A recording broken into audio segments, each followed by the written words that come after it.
Hey guys, I just want to take a minute and show you some of my vinyl storage. I get a lot of questions on it, so I want to show you how it's put together.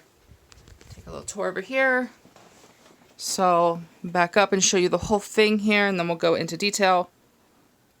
Alright, so what we have at the top are rolls of heat transfer vinyl. They're in these trash bag holders from IKEA. I have 3 of them on here on a Lazy Susan. And they're hot glued into place. There's hot glue at each seam going from top to bottom on the inside that you can access from the top. And then along the bottom there is a bead of hot glue holding them all in place. Very stable. Definitely not moving off that Lazy Susan.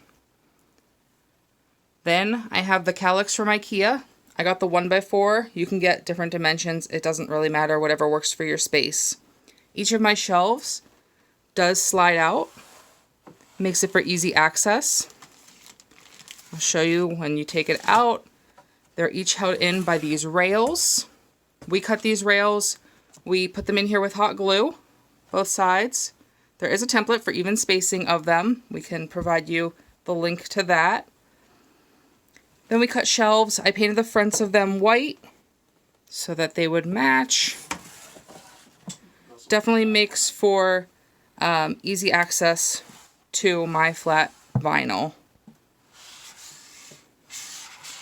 At the bottom, I did get a door. I have some permanent vinyl rolls in there and some transfer tape. I needed the door because I have furry friends that I don't want to get into there. That's about it. Let me know if you have any questions. Have a good one.